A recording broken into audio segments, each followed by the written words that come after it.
Hello and welcome to Bend the Knee, a Song of Ice and Fire podcast. I am Sir Matt, the Bud Knight.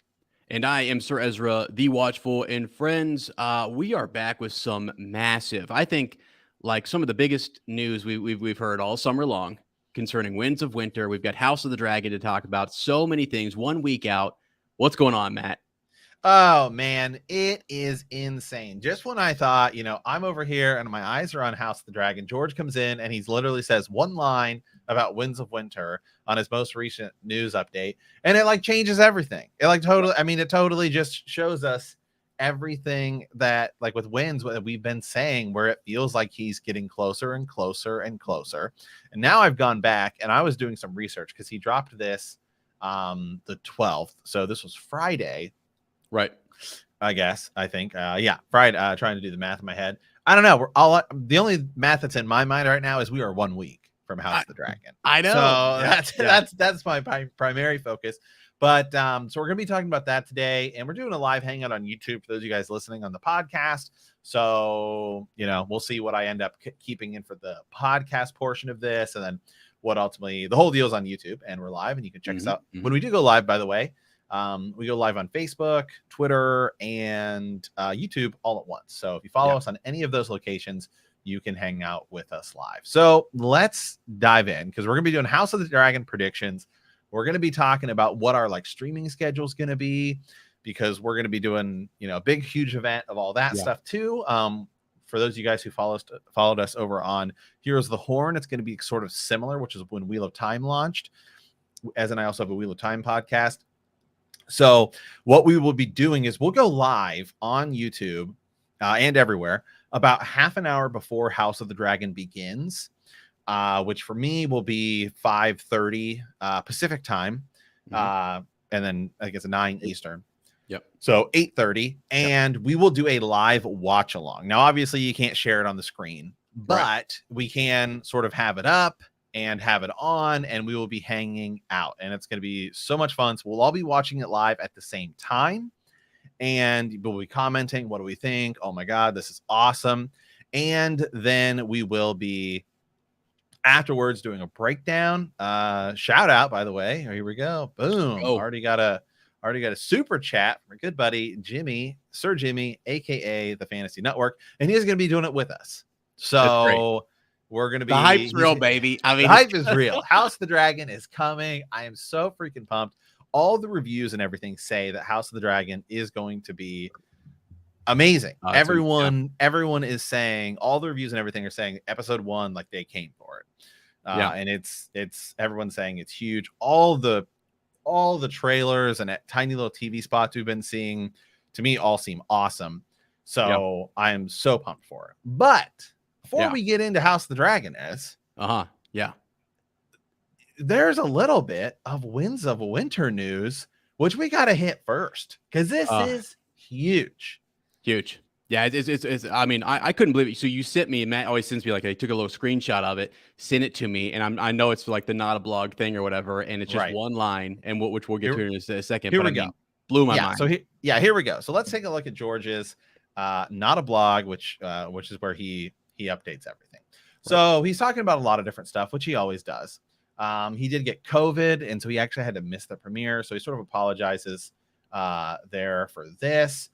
He talks a little bit about some of the other stuff that's going on with House of the Dragon, and there's so much stuff. There's apps you can download and fun ways to participate in everything. However, this was to me the big takeaway from this one little line in here.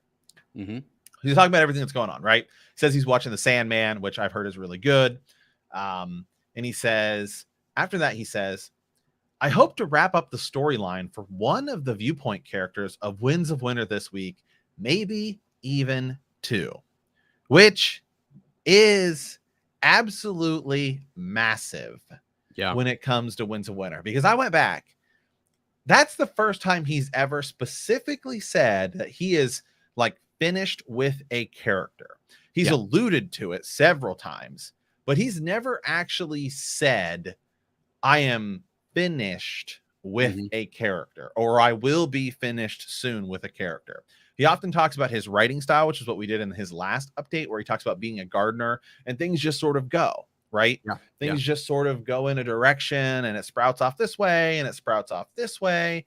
Right. You know, I mean, think of like a plant or a tree, right? It just branches off, and then off that little branch is another branch, and then a twig, and then, you know, and it just keeps going. And sometimes it wraps around, and that's how he describes himself as a writer. Yes. So he has been saying a lot in the past year, really, especially this year.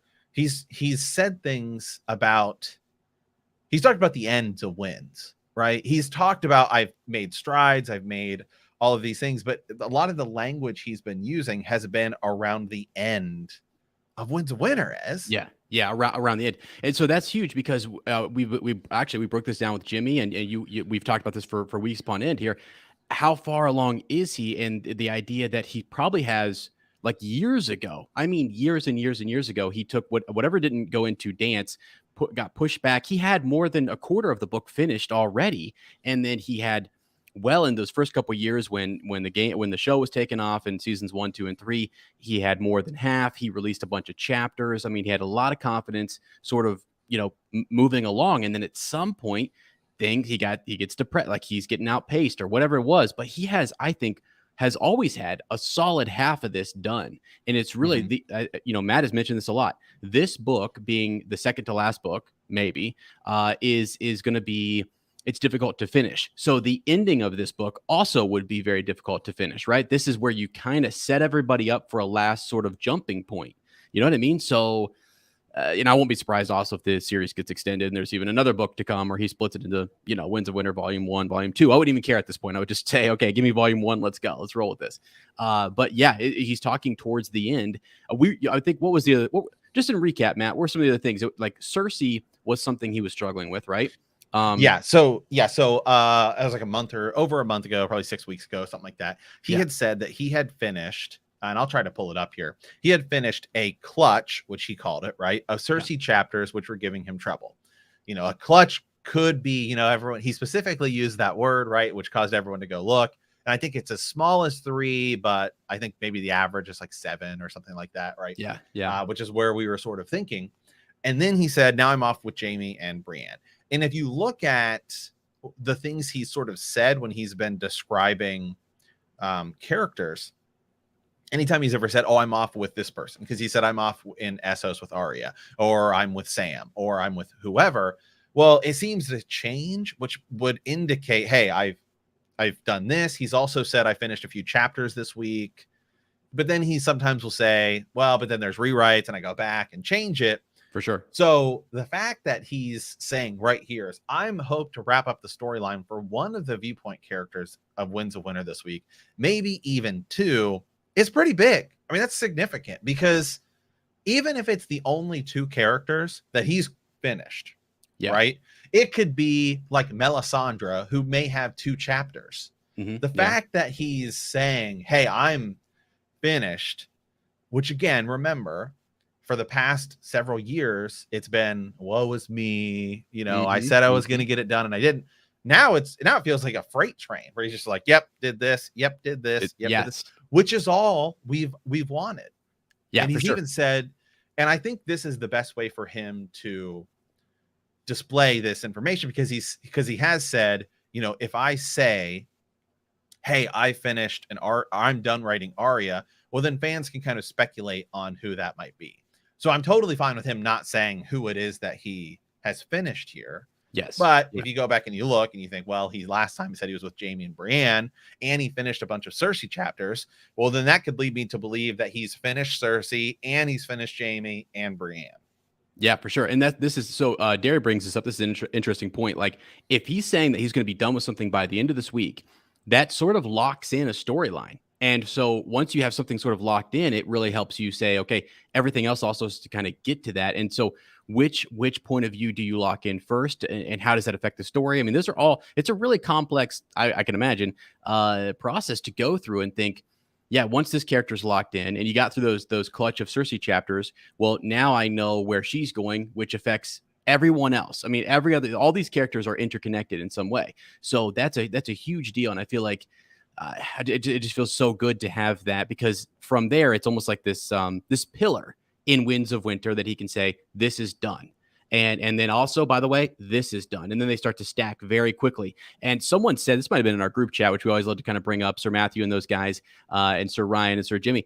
Someone was just like, the confidence with which he is speaking, the way he's throwing around his words, and the frequency with which we're getting Not a Blog updates and referencing Winds of Winter tells you a whole lot about how he's feeling leading into House of the Dragon. He's close. He is very, very close.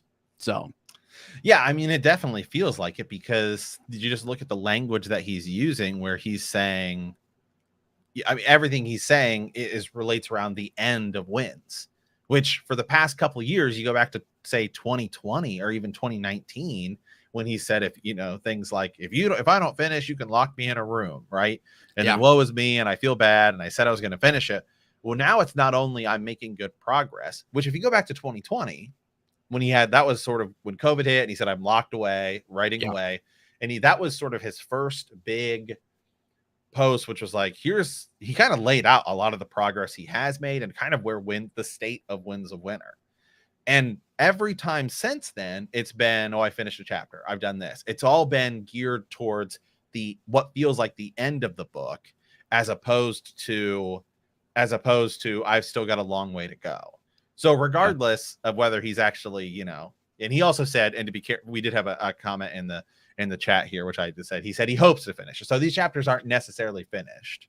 Right. It's still not finished. Right. It could be. He's also hoped to finish the whole book. Right. Yeah. But it certainly feels like he's way closer to finishing. Well, he's definitely way closer to finishing this thing than he was. And as we've said before, there was a span of time where I think it was on that Reddit post there's like a Reddit post I have saved. I have to pull it up. I'll start searching for it here in a second, where it breaks down like everything he's ever said about Winds of Winter. And it seems like there was a good period of time for maybe like at least 2 to 3 years where he didn't even touch it. Well, okay, let me, while you pull up whatever here, let me talk for a second. Like a couple things here.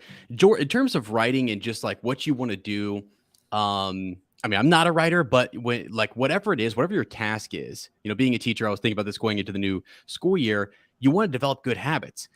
Something happened to him, and he hit a wall where he didn't have that. His writing process is interrupted by meetings. I mean, in every Not a Blog post he mentions, project after project, he's sought out for different things. George, can you do this? He's a giver. He wants to help. He wants to read your stuff. He wants to give you feedback, and he wants to promote other projects. But his own project is suffering because he wasn't able to get into a routine and have those habits. So daily, he is now waking up every day. He actually said in that post that this going to Comic-Con was like the first or second time maybe that he had left his home since the pandemic. So again, you're still getting floods of emails and stuff like that, but he wasn't really going out different places.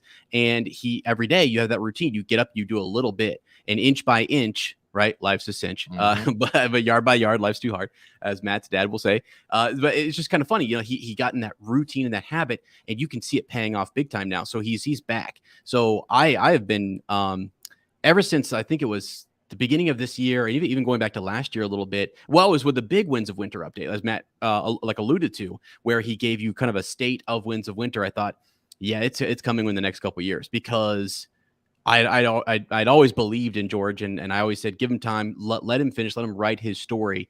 And as Derry said earlier, once you lock in that point of view and you're done with something, now we're good. He always can change stuff as he's writing something else. He might go back to that plot line and say, okay, maybe I got to change stuff, but still, it feels so good that he's in this habit of every day waking up and writing Winds of Winter. So yeah, real quick, just before I move off this blog post to go pull up some of the other ones, just so we can compare and contrast. Yeah. This I also found kind of interesting here. So he says, meanwhile, work continues on all of the other Game of Thrones successor shows we're developing for HBO and HBO Max, animated and live action both. Development is a long and chancy process, of course, and there's no telling how many series will be greenlit in the end. And I'm really excited about the way some of them are coming along, though. And then there's Roadmarks, which is another show he's helping HBO develop. He says that's coming along well, too. And the only reason I bring this up is we had talked about, for those of you, we also have another podcast called Matt and Ez, the Matt and Ez show, where we talk mostly like Marvel, DC, all the stuff that's going on. But there was all this huge news about HBO, right? And HBO Max, because it seems like HBO Max is about to be dead. in like a year, and they're going to merge it with Discovery Plus. And then they canceled a handful of things like that Batgirl movie and an animated Scooby-Doo movie, which I think they'd spent like $40 million on, which also sounds crazy, but I guess, hey, that's how much this stuff costs. Because I was sort of speculating that if you look at the comments that, you know, David Zaslav, CEO of Warner Brothers, has said in their shareholder meeting last week, was that they were going to be scaling back dramatically on animation stuff. And we know that George has said, hey, there's a handful of animated stuff that's in progress.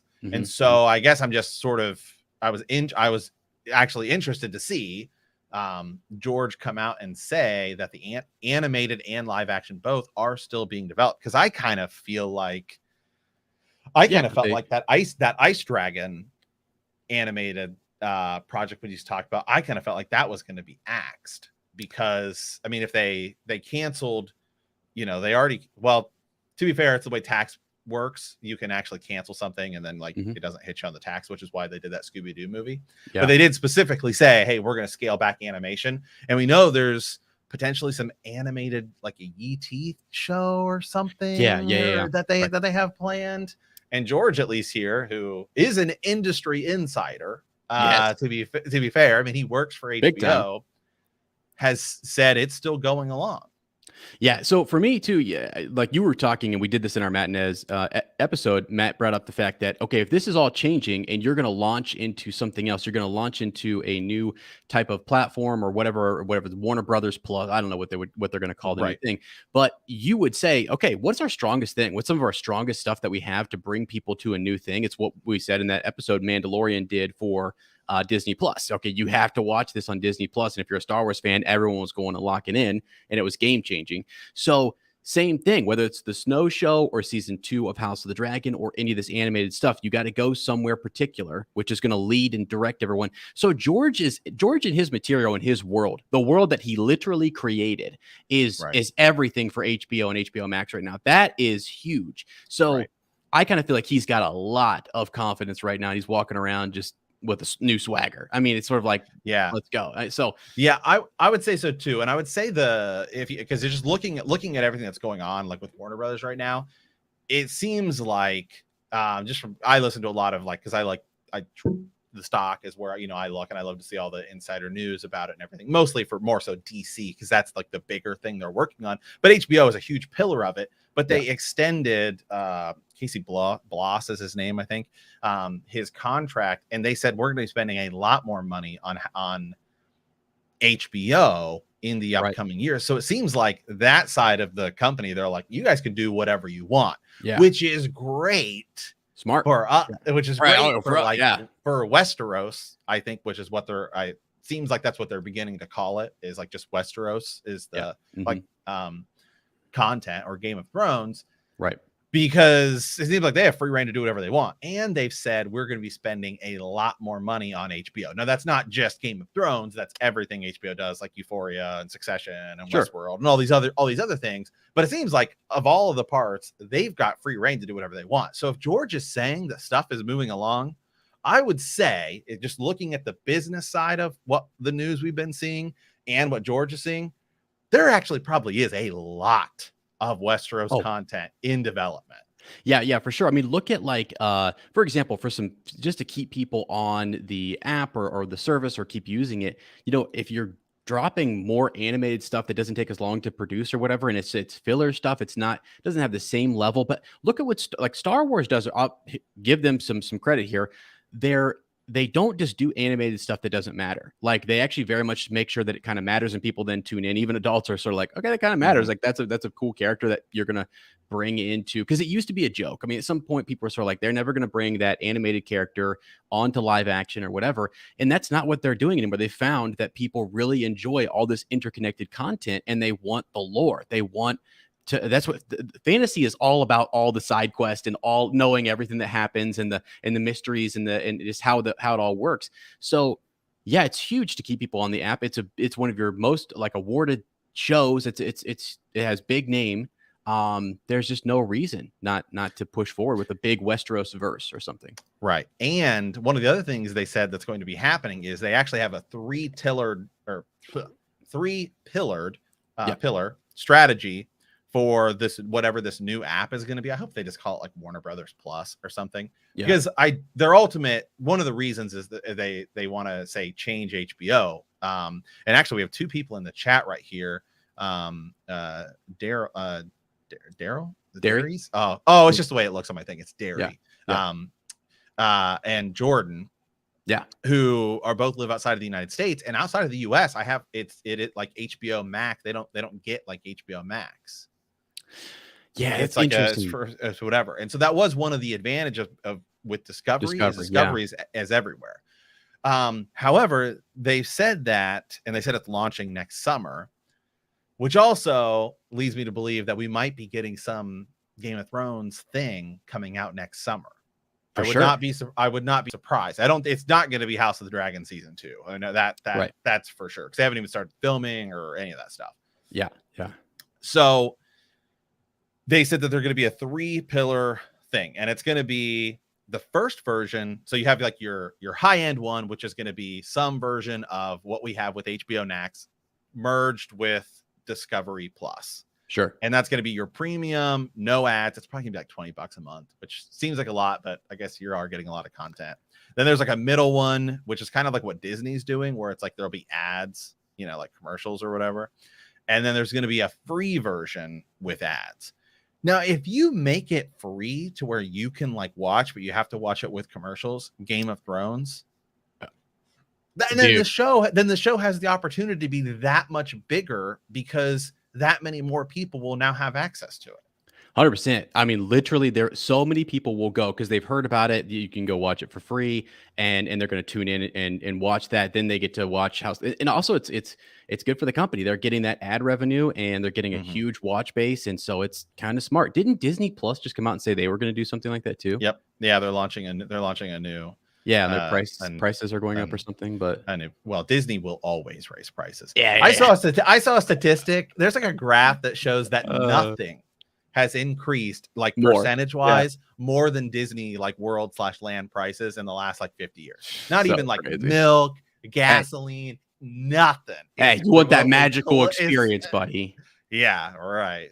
Yeah. Hey, before we move on, though, I wanted to say, what show was it you were super excited that was coming, maybe merging? Was it 90 Day Fiance? Is that a part of the... Oh, dude, and hold on. First of all, give it the credit that it's due. Okay. Oh, okay. It's the 90 Day Fiance universe. Okay. Oh, okay. It has its own multiverse. I think that big Ed guy, was like the Thanos.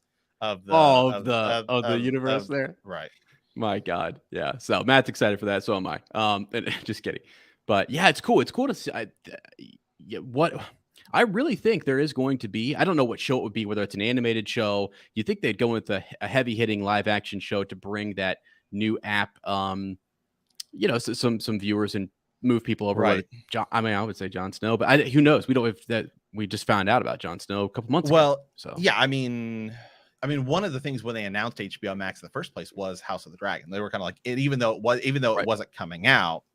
At that point in time, there was also say like the movies, like, hey, you could watch a movie same day. Oh yeah. The entire industry is shifting off of that. Yes, they are shifting off of that because you just look at Top Gun Maverick and it's still making so much money that there's no reason for you to do something. However, there's nothing that we know of that's filming right now, but there's no DC stuff. They actually can't touch Harry Potter. They can't even do a Harry Potter live action show until the deal is they have a deal with Universal, where Universal NBC has the rights to like television to stream it, which is like 2023, 2024. So the likelihood of us actually getting a Harry Potter live action show is like it's probably not happening for a couple of years. Like 2025 would be like the first time we'd see something like that. I mean, of course they could make a deal and sure. But so, you could have like the next season of Succession or Westworld. I don't follow those enough to know like what the deal is. Yeah. But right now it's like the whole reason to get HBO Max is House of the Dragon. They are hammering ads like that for like nobody's business. And they said that Kit Harington's going to be at the big Game of Thrones convention that's happening at the end of this year. Does he show off like a? Does he announce something? Does he show off a teaser or something for this Snow show? I mean, they haven't said like it's greenlit or anything. But what's to say? Well, what's to say? You know, summer is, you know, technically till what, September? Yeah. So I mean, it could be. I mean, what if that's your next August show? Mm-hmm. Well, I totally think we again have no idea how far along it is or whatever, but it was so kept under wraps.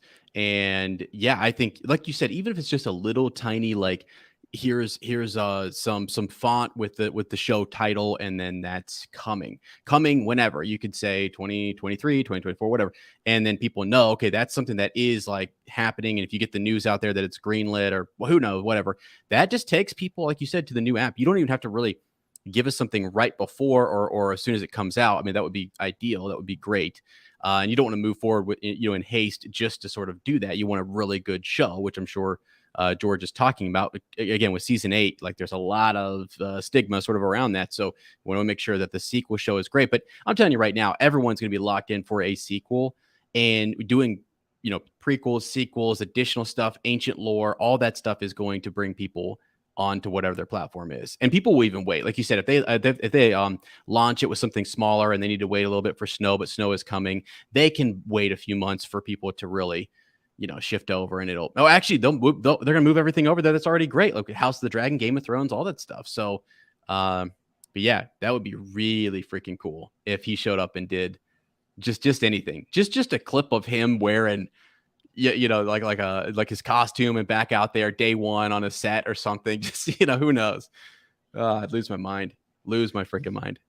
Yeah. Okay. Well, this is interesting. So, okay. So I was trying to find the last time George did a wins update, just the last thing. So here we go. This was the one where it's like his Winter Garden, where he basically just said everything's changing. And this was the update where he said that, you know, the ending of the show will be different than the end of the books. So the last person he specifically said, this is who I'm writing. Because remember, he said Cersei, then he said I'm working on Jaime and Brienne. Then he said I need to, Tyrion is waiting for me. Yes. I mean, if Tyrion is one of these two things, then the book's got to be close to being close, dude. This is Tyrion's like, because Tyrion's just like, I mean, he's like one of the 3, I guess, if you sort of view it in that. You know, he said really, I think it's like there's 5 main characters, like the main characters, which is like Tyrion, Arya, Jon Snow, Daenerys, and I guess you could really argue Cersei is like the other big main, or Bran. I guess it's kind of like how he's people have sort of viewed it in the past, but his pillars, these are like the pillars of the story, and things revolve sort of around them. But if he's done with Tyrion, it's even if then he's got to be close. I feel like maybe what his goal is at this big convention to be able to come out in December at this massive Game of Thrones convention and say, hey, it's done. It's done. It is done. Yeah, I 100%. You go through this hype. He's still staying home. He's got the good habits. He's writing. He's finishing stuff. And if, like you said, if Tyrion is done by the end of this week, won't surprise me if like going into House of the Dragon, like episode 1, season 1, let a couple weeks of hype go by. Mid-season, he says this thing's done, and he just keeps dropping. You know what I mean? Like, yeah, I see. We've talked about this before. I don't think that he would announce it's done until after House.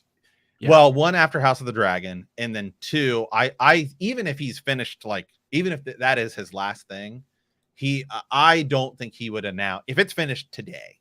I don't think he would even announce it until say December, because you also have the World of Ice and Fire, like they're redoing the House of the Fire and Blood book to give it to make it like the World of Ice and Fire book with like a nice cover, and it's a big like tabletop with all the really nice art. So I think you wouldn't want to say, hey, Winds is done, which would then overshadow that book release. So I don't even think he would announce it until say December, which now there happens to be like a Game of Thrones convention. Right, exactly. So no, that's it. Yeah, because he said too in that post, didn't he, that like the Fire and Blood book sales were going through the roof and stuff. So which is great for him. So yeah, you're right. I mean, that's a good time to announce it, and then it correlates well because you Everything else is going on behind the scenes. The announcement doesn't have to be, you know, it could be done in October. And he's like, really, this would be the perfect thing, because he said from the moment it's say finished and like it has to hit the editor to like, you know, look over everything, make sure it works. And then you have to start like getting retail ready, you know, shelf space, it has to actually be printed and put together and everything. He said it would be at least 6 months. You know, if not longer. He said, really, he's like, when I finish it, from the moment I finish it, you're really looking at about 9 months. Yeah. So the stars could super align here. If he's got it finished, you know, here in the next, say, few months. Yeah. He could tidy it all up, get it all ready to go. Then you would get through House of the Dragon, because I still don't think you wouldn't want to announce it to overshadow that other book that's coming out. No, because you want to build up hype for it. Right. Because it's like late October. So that book needs to have it sort of it's run. And if you announce Winds of Winter is done, I think it actually hurts that book, because then people are like, well, I just wait for Winds of Winter. You could buy this up. Right. Yeah. So he could say, hey, he could say it's done in December at this thing, at this like Game of Thrones convention. Right. Where you also have Kit Harington saying, hey, Snow Show's coming. And then you could have the Snow Show potentially ready to go, and Winds of Winter ready to go, which are much more, you know, they much more go together than House of the Dragon and Winds of Winter, because they're on two opposite spectrums of the story. But if you have Winds of Winter ready to go, by the time the Snow Show comes out, which could launch and be the key pillar mega show for the new Warner Brothers Discovery Plus combined mega service. Yes, sir. Yep. Everything could hit like next September, and then it would just be like huge. Doors are open. Huge. They got everything's happening right now. We're almost seeing this like pre-storm, and like George knows, as you said, as an insider, knows what they're working on, knows what's happening, is rubbing his little hands together, thinking, all right, here we go. I'm on fire. He knows he's on fire. He's been on fire since the pandemic started, and he's been like really just there churning out stuff. So this is highly, highly exciting. And I think you're 100% right, Matt. Like, find a time where fans are like super pumped, excited. It's that convention, snow, all of it sort of, when it's just one thing, it's like, yeah, it's really exciting. It's really cool. But like hearing about snow and then knowing that House of the Dragon is coming out, we're super hyped. And then you're telling me then George is also leaking these updates. So it comes out that like we know we have seasons of House of the Dragon to go. We know Jon Snow's in development and Winds of Winter is coming out. That's overload. That's 100% bring everybody back into Westeros and let's go. Like it's awesome. So I think you're right. So every once in a while, like Matt and Ez go out on a limb here and we sort of like, hey, mark our words, but I would almost bet money on, I said on Twitter the other day, I was like, it is coming out. I am now more just, he has encouraged me to say Winds of Winter will be in our hand by the end of 2023. Now if the Snow Show definitely, you know, because that could definitely be a good while away. Even if the Snow Show doesn't come out until say, you know, December or something. I do feel like we're getting it next year though. Yeah, for sure. Sure. Yeah. I would say we probably see that show just at the top of my head with, you know, especially looking, because I look at everything that's going on like the Warner Brothers business side of things. I would say, yeah, we're probably talking sometime next year, because they have said multiple times that they are doubling down on HBO. On the money that they're going to be spending on HBO, they have been saying because it's, you know, the whole company got sold and is getting shifted around, but that's like the one thing where they're like, no, we are going to spend more money and then more money after that. So they've said like the budget is increasing. It's all the other parts of Warner Brothers that are like, all right, we got some cleaning up to do, right? I mean, they canceled like a ton of DC stuff, and Harry Potter is like a complete disaster right now. So, but HBO, they're like, you guys can do whatever you want because you guys are crushing it.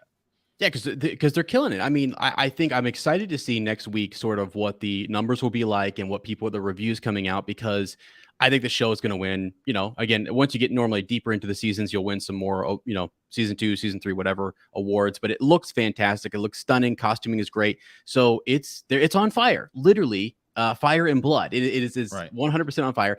And so we have people. Is this right, Matt? That you said the premiere is happening today in London? Is that right? Oh, well, I guess depending know? on the time, but I think the London, like, but it's not. Oh, okay. It's like, again, like a It's just special kind of special yeah. event. Although I believe our friend Nikki. Khaleesi, yeah, is got to go, because I thought I saw it on her TikTok that she's getting to go to it. that's awesome. So should we hit her up and be like, hey, you know, what can you say? What can right, you just, right. we don't want, I don't want to spoil it. This is like and a lot of times, like, I look up spoilers for stuff. Yes, and you leaks do. and stuff. But I kind of know the story here, so there's nothing really that's going to, like, I mean, not saying there's not going to be surprises, especially like we've talked about the potential. There's, rumors that Viserys is going to say to, Rhaenyra something about, like, the line Aegon the Conqueror knew about the threat of the White Walkers. That's going to be this secret that gets passed down, which makes you like the real heir. Right. Yeah. But so there's definitely going to be surprises and stuff. But I don't know. It's just like, sometimes when something is so good, like with video games, I'm like this a lot, where it's like the next game is coming out. It's like, I don't even need to watch the trailer. Like, I know it's going to be good. I know like, I'm in. Oh yeah. I almost don't want to see anything else. Yeah. You're really just good, sort of, in terms of like, that's how I feel about Star Wars. A lot of times I'm sort of like, I'm going to be happy with the ride or whatever the experience. So yeah, I'm excited for this, and I don't have any desire to go look up leaks or hear other, creators talk about something that they're not supposed to be talking about, leaking some stuff or whatever. I don't want any of that. I feel like you want to go in there and just enjoy this ride. So, because at some point here we'll switch gears and talk about some of our predictions, because I think there is a lot of room for them to do different stuff, and I think it's going to be an interesting ride, whether you've read Fire and Blood or not. They are building out their own showverse. So, like, what happens? By the way, season 8, everything that happened, like all that stuff, like it or not, it is the showverse now. And just like we have the issue with the sequels, a little bit, like, you have to do stuff around it, and you got the Star Wars sequels. Excuse me. Right, Sorry. But you have to. Okay, if you have a fumble, you've got to recover, and you've got to still make canon material, stuff that fits, stuff that works, or whatever. So people want to reference the books, and this is what George keeps saying on his Not a Blog. Hey, my books are going to be different, but I'm also actively working in with the shows and everything else too.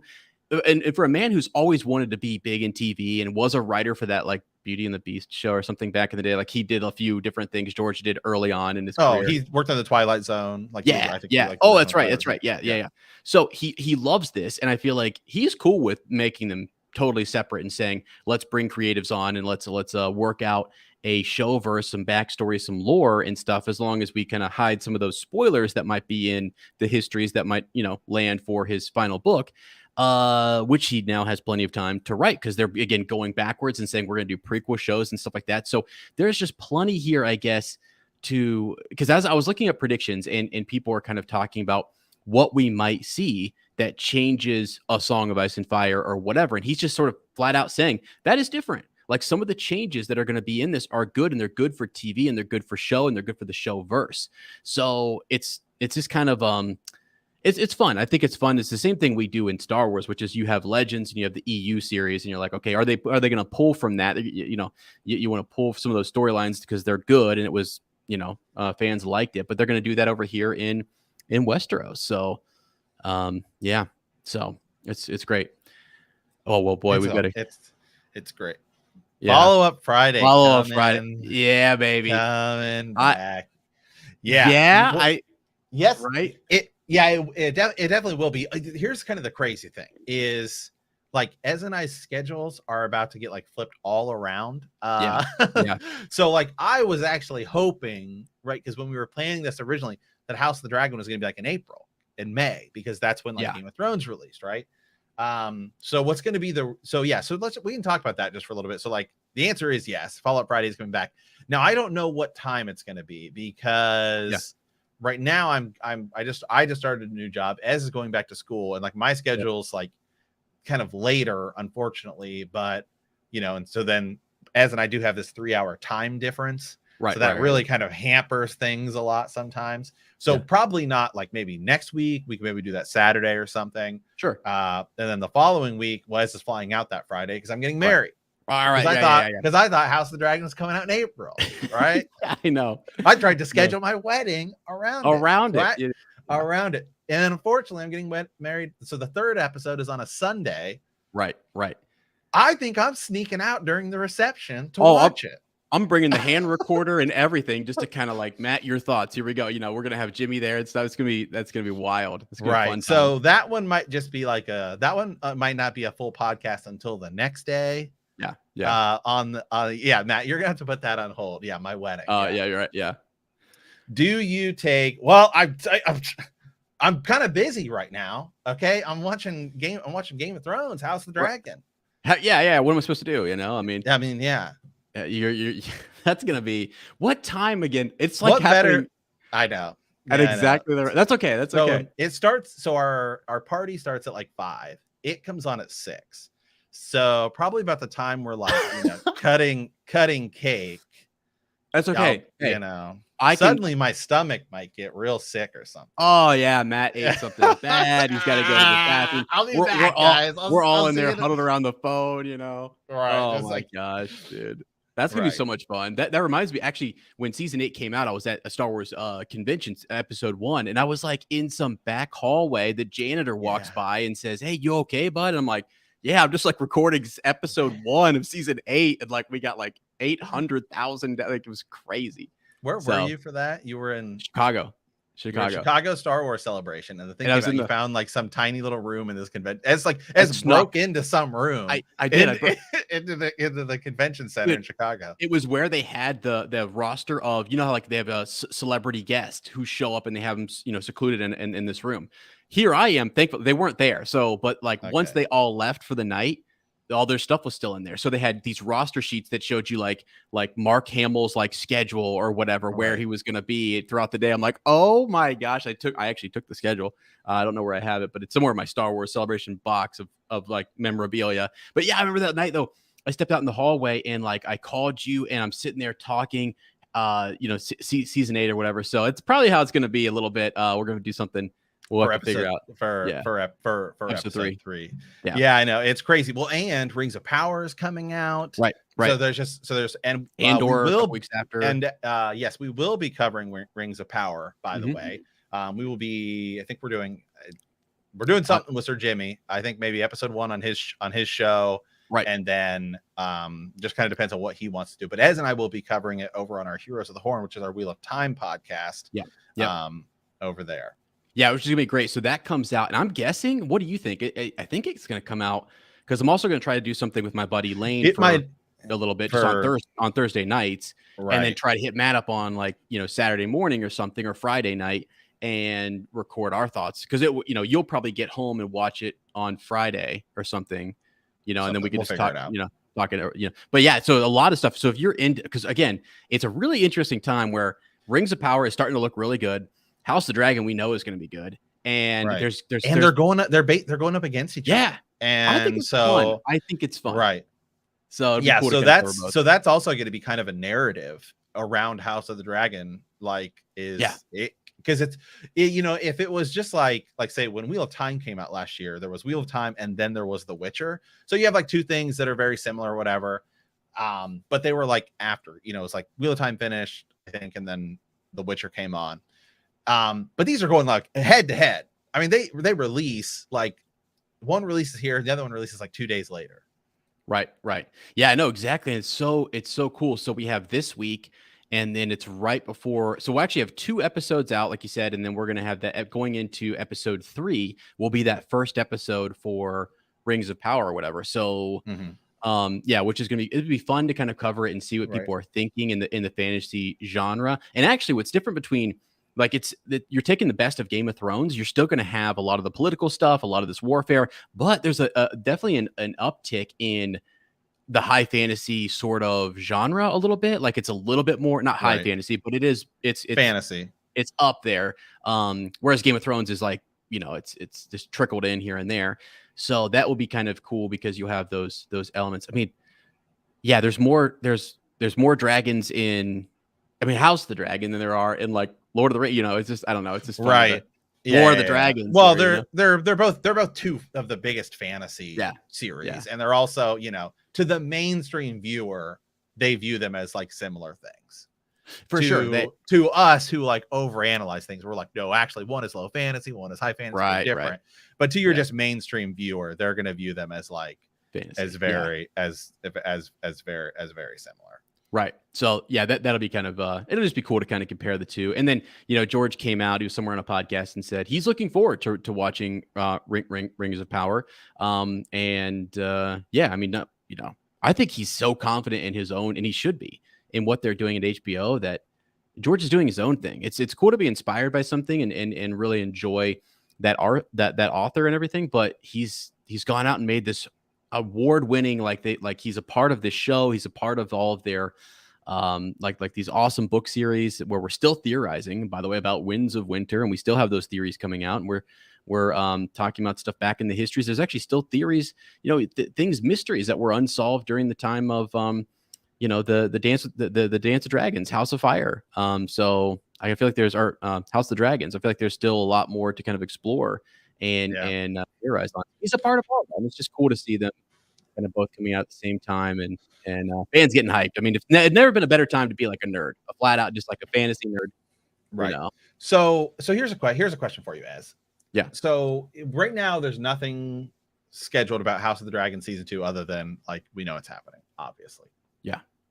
But I would have to imagine we probably won't see that until 2024, probably the same time, which is fine because take your time, make it awesome and everything.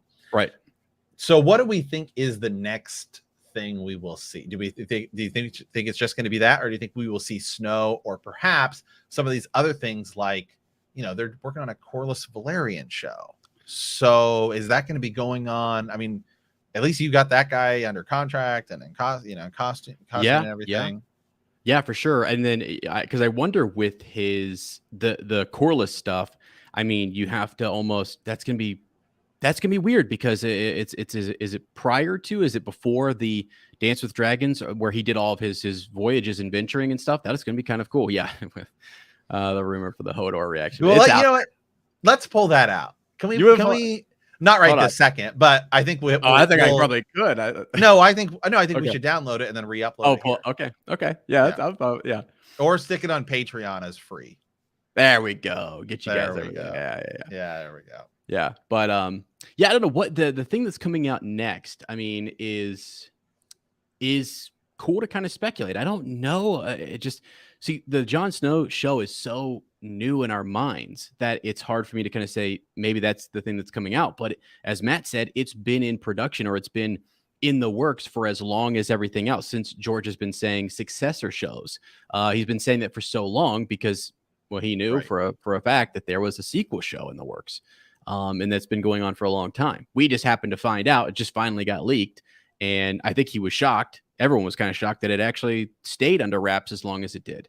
So it's either that, you know, the Corlys, you know, Valerian stuff would be really cool. Any type of, you know, like you said, Yeti or Shai or something more ancient history, if you wanted to, for an animated thing, would be kind of cool filler while you're getting people over there. And then you sort of bring the storm with a Jon Snow thing or Sea Snake thing or House of the Dragon season 2, you know, whatever that's going to be. But I, you know, you got to get different teams working on these things and get people moving. The cool thing about the Jon Snow show is that they said they hinted at that Kit Harington knew I don't know if they mentioned the showrunner or not, but like he's obviously producing it and wanting to kind of work with George on it and everything. But because George said he wasn't ready to reveal that information yet until until HBO was ready to go with that. But they've clearly got people ready to coordinate the show and work on it. It's just cool. So okay, because here's my thing about the Snow show. So I'm trying to look up like Kit Harington's schedule, because Marvel announced all of their Phase 5 stuff, and I believe, you know, in the end of Eternals, you hear the voice of Blade. Did you watch Eternals? I did. I watched the first half of it. I didn't watch the end. Isn't it terrible? It kind of sucks. Yeah. Anyway, at the end of Eternals, Kit Harington's character, he picks up this sword, and then you can hear this guy in the back. Now that's going to be Blade. So the Blade movie, which it obviously seems like, even though he's not technically announced in it, I would have to imagine Kit Harington's in it. Why would you cameo this person and then not have Kit Harington's character in it? I think that's kind of like the whole thing. So that is 2023 now, because Marvel announced their whole thing. It's scheduled to release November 3rd, but it says filming is scheduled to begin October 2022, which means obviously Snow will not be filming at that time. Right. So if Snow, say, begins filming after that, so maybe January or something. So then however long it takes to film, just depends on what they're doing, and you know we have no idea. We could maybe see that by the end of the year next year. Yeah, I mean, yeah, like you said, have it announced in the summer or like late summer, fall, and then you've only got a few months to go until a Snow show comes out. That would work still. Because I'm always impressed, by the way, how they go in. They've got the scripts. They're on the third draft of a script. That's what George said. That they were on the Snow show. That they were. I think he said that there were several drafts in. Right. I don't remember that. Oh, I thought for sure that's what he said. That there were multiple drafts. Yeah. You're correct. Yeah. Yes. So it's like that means that because that was one of our indicators that this has been in production longer than we realized, and so you're getting close to, once you get the script down and you're like good to go. I know, for example, Peter Jackson.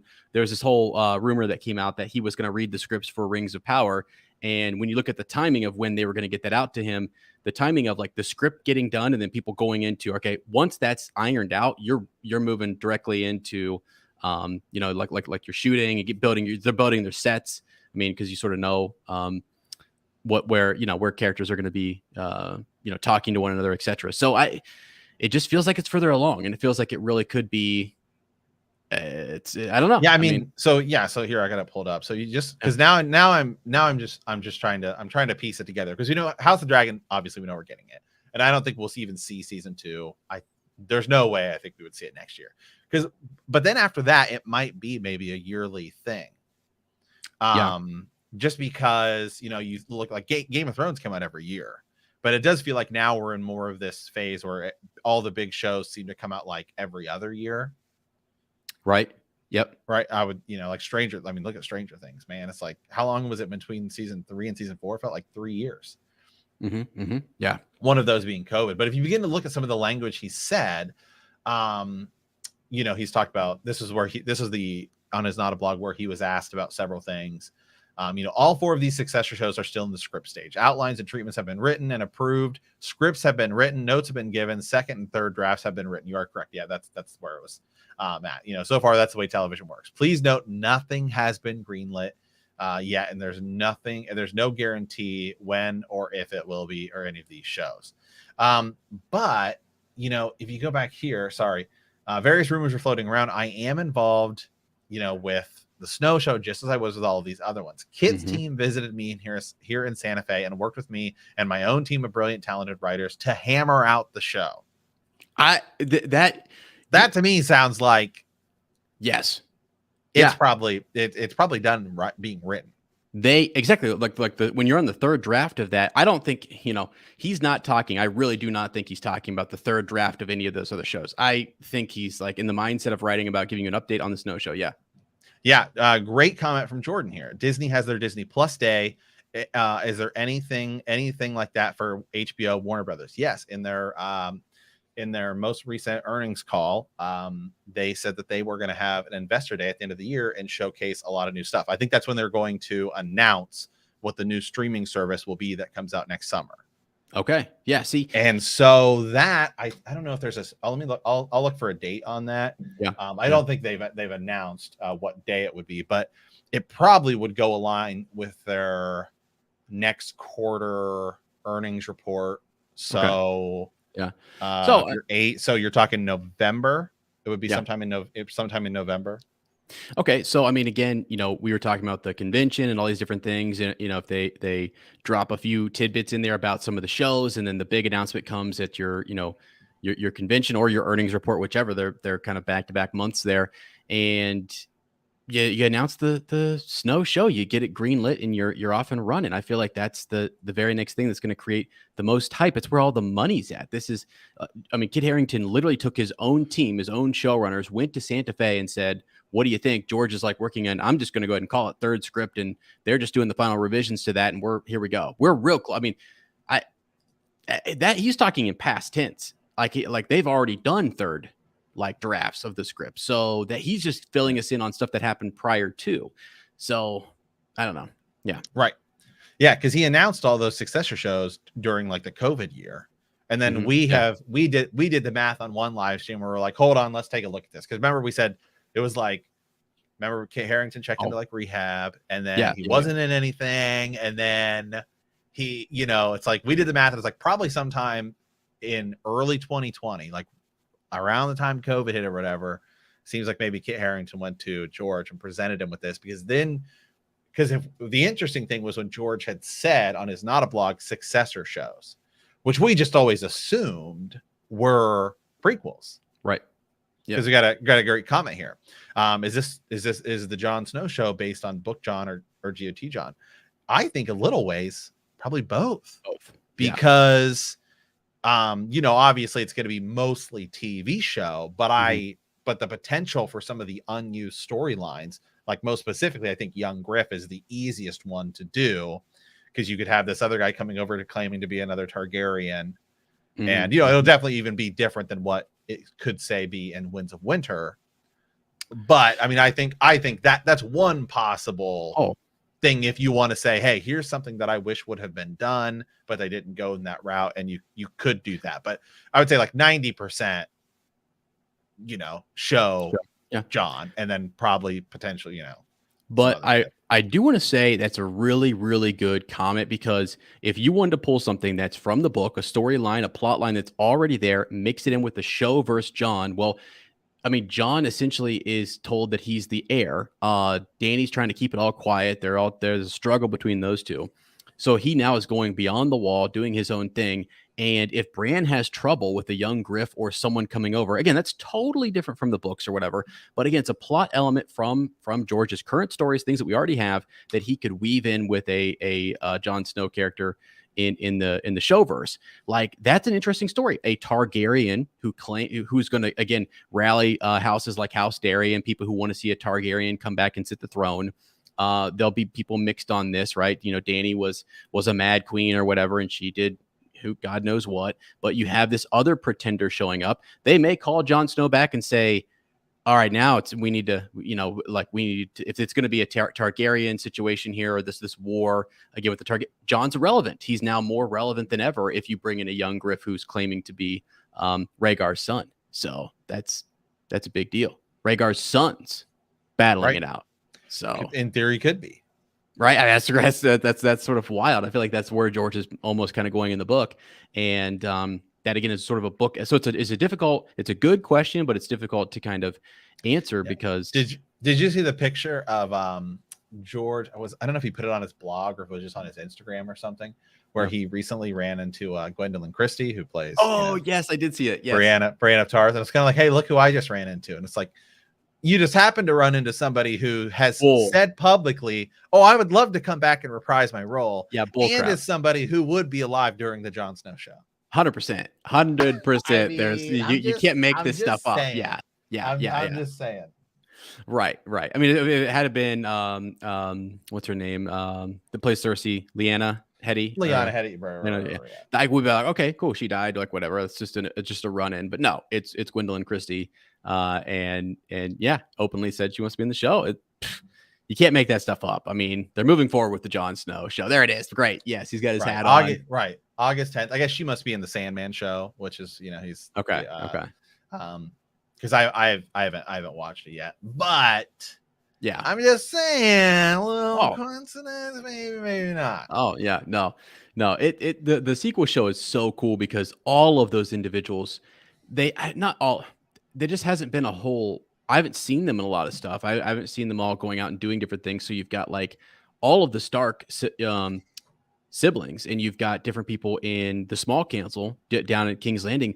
I know that we did a big talk about the Jon Snow show, and it's probably going to again be Tormund and whoever beyond the wall situation. But I feel like they're going to reference, whether it's season 2 or 3, somewhere along the line, those characters come back in, and it starts to feel like the old Game of Thrones show is continuing.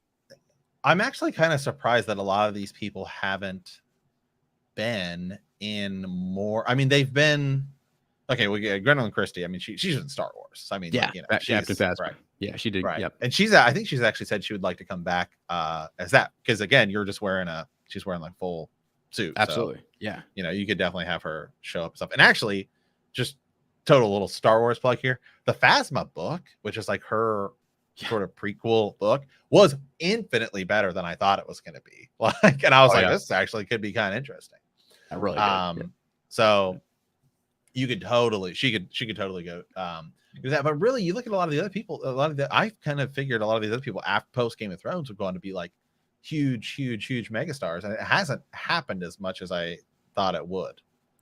No, I was just looking up Sophie Turner, for example, and she's again. Well, she's like starting a family and stuff. Yeah. Right, but again, she's in a few things, like, you know, at the staircase, like she's in she's been in X-Men and stuff. Yeah. But and she could show up. She could show up in the MCU. Yeah, if they want some more multiverse. Right. Well, then, yeah. Well, Kit Harington's in it, so yeah, that'd be huge. So, but yeah, since X-Men Dark Phoenix, I mean, it's really just been a couple TV shows, a couple smaller things, and again, I think she wants to start a family, so is starting a family. So, yeah, cool. And then oh gosh, Maisie Williams, right? I mean, I'll look her up here, but I don't know that she's done other than just some TV stuff. So I'm just saying, all these people I think would be down and be willing to sort of come back and would be excited about this. And you get the right people in Gwendolyn Christie and the guy who plays Tormund, and you get that whole kind of crew together. I mean, I know people said, we talked about it already, but Amelia Clark's like, yeah, no, nothing's happened. Lied to me until I see it on screen. I mean, absolutely lied to my face. Tell me you're not going to be in it. That's fine. I don't care. And then she shows up on screen. Totally fine. Liam Neeson flat out came out and lied about being in Obi-Wan Kenobi, and it's amazing. He's like, I don't really do TV. Flat out just lied about it. So it's perfect. We don't care. Like. Yeah. Well, to be fair, Maisie Williams did just come back in and do voice work for Arya Stark. Oh, in the game, and the game Multiverses, which is like it's like Warner Brothers Super Smash Brothers, which, by the way, is a lot of fun. Also, the dialogue between characters, especially like her, is freaking hilarious. Like, especially like what I play, because you play on like teams of two. I play as like Batman and Arya, and they're hilarious together. Right. It's just like it's just so funny because they all have like little things they say to each other or whatever. So like when she's teaming with Batman, he's asking her about like, you know, this water dancing is like, you know, pretty impressive, you know. It's like, it's just like it's just ridiculous to hear, like, but it's like it's her voicing the character and everything. Right. That's awesome.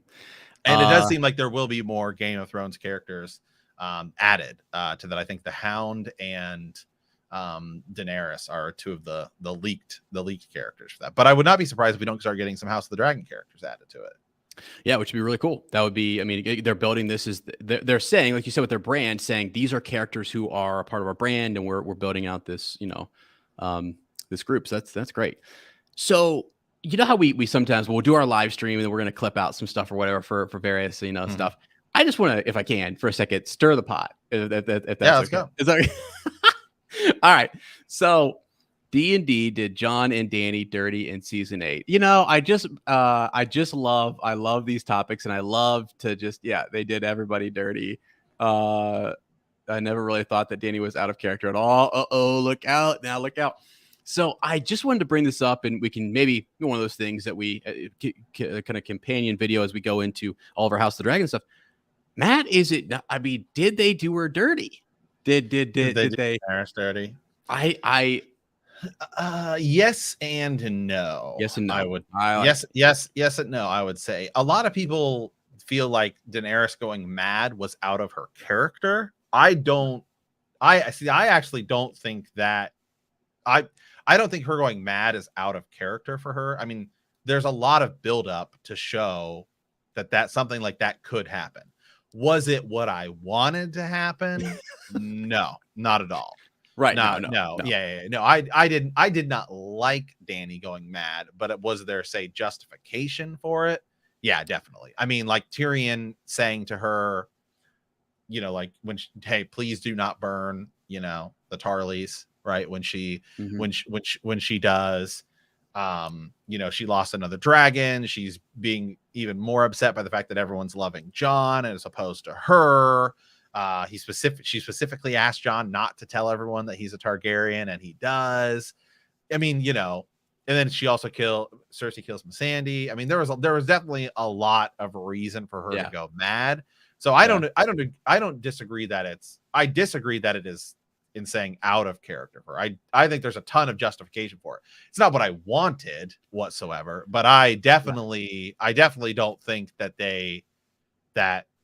there is, I mean, there's reasonings to do it. I don't think they should have gone that route, but I've always just thought people saying that there's no foreshadowing for it. There's a ton of foreshadowing for it. Not what I wanted. Yeah, no, for sure. And that's what George does. That's the unfortunate bit, is that, like, I think, you know, and our friend Sir Jimmy says this all the time, which is the execution. It's not necessarily like what happened. I think it's the way that it was executed, and the amount of time that you have to kind of build to these points. So what George is going to do is going to build, there will be like if this goes the same way or whatever, which he said, by the way, he's changing the story. It's growing, it's evolving. I mean, there are pillars that won't change, but you know, maybe who knows how big of the changes are going to be. I just love the fact that you can press this button here, and the fandom just sort of like erupts with like Dany defenders and people saying yes and no. It's just so much fun. Sorry, I don't want anybody to get like super, you know, anxious about it. We're just having fun. We're stirring this pot right before we get into House of the Dragon. We'll comment right here. But if we really want to get into the meat of it, Mad Dany doesn't work for the fact that the White Walker is being built up as the main. Absolutely, it totally doesn't. Which is I mean, that's the thing, is that the White Walker should have been the final. Exactly. I mean, it does feel weird in the show because for starters, all of season 8 happens so fast that you're like I've still said I think 1 through 3 is fine, but the minute you get to episode 4, it's like they literally just like burn all the corpses, and then we're like totally moving on. It's like that show, season 8 needed minimally one more episode in between, like the fallout of the battle north to the battle going south. It was way too much at once. Yeah, for sure. And here's a good this is a good comment about a young Griff and shifting the story. Like when you pull different elements and you have to give different storylines to different people, you can't, whatever device that he's working for with Dany is centered around, like, there is definitely something between Varys, Illyrio, and young Griff, a whole thing happening that Dany is going to interact with, and that's all gone. So it's very hard to kind of show that. I mean, you can't see that in the show. So whatever might be happening, the diciness between the two characters, or maybe the crack or whatever, I mean, just her, you know, taking on true dragon form, you can't see it in the show. And so that, unfortunately, the whole big thing is that they just did not expand the show to 10 seasons and do the whole, what the story that is there justice, if you will. But it's a tough call. I know people are, what should have happened was the whole battle of the north. What should have happened was Cersei like saying like, I don't care what's going to happen up north, and then Winterfell should have just been like taken over. Like Winterfell they should have marched all the way south, and then you could have had Cersei being crazy, and you have to like deal with her while you're dealing with the White Walkers. And Dany should have actually sacrificed herself, because that would have been way more poetic. Is she spends her entire life trying to get to Westeros to take what's hers, and she actually ends up like she basically has to, like, you know, in some way she ends up sacrificing herself and her dragons to take out the White Walker, and so she never actually gets to sit on the throne. Which they kind of did a little bit, where she never actually sits on it. She gets over there and she conquers, and then Jon kills her. But it should have been her dying, saving everyone. And then it's like her whole life story is like, well, she wasn't she never actually became queen. Right. She was the queen that saved everyone, which sort of then flips like her dad, the Mad King, who's like a total, crazy dude. It would have been way easier to just do that. Yeah, I mean, like, again, there's so many good comments in here, by the way. Disheartening that it takes Matt 30 seconds to fix the story. Yeah, it's wild. I mean, like you said, when you think of A Song of Ice and Fire, it's sort of like we didn't see that Flipperooski happening in season 8. We're sort of like, we're thinking A Song of Ice and Fire. I know the show is called Game of Thrones, but it's like we were thinking the battle was going to be at the end, and how does that change sort of the dynamics of like heroes of the realm, sort of. It's tough.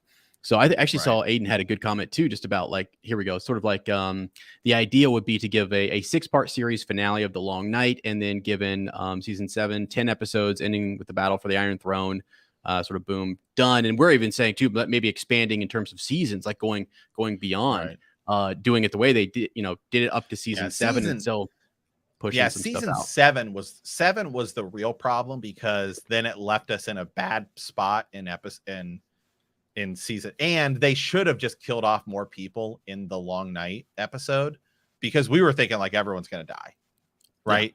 Yeah. Because we said like there's too many characters left, which is kind of where George is in the books, which is Right. like, we need to start killing off some of these characters. We have a plan with them, because like I don't know. I think you could still even have Dany die and have Bran end up king, where they all just have a council at the end and they all just decide Bran is the one who should be, who should be king, and Sansa's like, well, I want the North for herself, and they say okay. Yeah, but it's just, and then Jon could still just go north. He could, because they could say, hey, we want you to be king because you're the Targaryen. He's like, I don't want it. Right. And there's still a way to do that bittersweet ending, but not like totally just tank Dany's character into this weird, right. I mean, she just doesn't seem like I'll give you this. Although she could be going mad, or there's crack, the bells are ringing and all the different stuff. There is no time for it. And then to destroy like innocent people, she's very much against that. I like also a lot of her beef and what was happening in season 8 with people not accepting her, or her being a foreigner and stuff, is all happening in the North. So It's not until she doesn't even interact with the people in King's Landing. So it's all like these Northerners, and then so it's just weird. Can I say this real quick, because I'm just thinking about it while we're doing it. It's kind of interesting, because Ez and I run we run a Star Wars podcast where I feel like we spend all the time talking about how much we hate the Star Wars sequels. Yeah. Because I definitely see people say like this is worse than the Star Wars sequels, but see, I don't agree. No, because you and I almost spend no time ever talking. I don't think you and I have really ever done an episode where we like just go on like what was wrong with season 8. I don't think we've ever done one. I don't think we have either. Yeah. But we have hundreds of episodes where we talk about how much we hate the Star Wars sequels. Right. Yeah, it's not, they're not because as bad. It's not. I definitely don't think the ending of Game of Thrones is as bad as the Star Wars sequels. Like just because like I genuinely like with the Star Wars sequels, like like the first part of the story, 7 was kind of okay. Sure. And then it just goes so off the rails. Yeah. That I'm like, like where does it go? Whereas with this, I'm like, I genuinely loved 1 through 3. I thought it was great. But then 4 through 6, like 4 is like the worst episode of Game of Thrones. Period. It's so bad. Like the context, it doesn't make sense, and it literally just screws like everything, and it screws everything up. The main reason when you compare those two things, and J.J. Abrams came out in an article and talked about this, is that they came out at the same time too. Exactly, yeah. And also too, you weren't with like the Star Wars sequels, you were not writing, I don't care what anybody says, they were not writing with an end, like a lot of endpoints. Maybe one, Kylo Ren turning, and I'm not even so sure about that because they killed Snoke in the second movie, so he made him the bad guy. So I have no idea. They weren't writing with an end in mind. And JJ came out and said that planning is essential, and you have to write with the end in mind. You have to leave those breadcrumbs and say, where are we going to go? At least with this, they did have some sort of pillars. Now, the big problem I think with Game of Thrones is that how in the world could you write all of this with the end in mind when the story's not done? I mean, like George does then give you the pillars and kind of say, well, here's what I've got planned. And he doesn't give you all of that until you pass him by. So it's somewhere mid-series, he says to Dan and Dave, all right, now you guys need to know the end, and I'm going to tell you what I know. And other than that, that's all I got. I mean, that's also a little bit of the problem, but at least they were writing the last couple seasons with an end point, because they went to Santa Fe, just like Kit Harington, and he sat down and showed them what the end was. So, yeah, I know. It's just such, anytime you're doing an adaptation, I guess that's the difference, is like, does this get a pass? Do I give Game of Thrones a pass because I genuinely thought at least half of it was really good? I thought the first 3 episodes, like there's a lot of really cool stuff in the first 3 episodes of season 8. Like episode 1 is just sort of like, it's okay, right? We get to see like Jon and Dany flying on dragon. Episodes 2 and 3 are freaking sick. They're like good. It's some of the best stuff in all of Game of Thrones. Like I mean, chills thinking about Melisandre.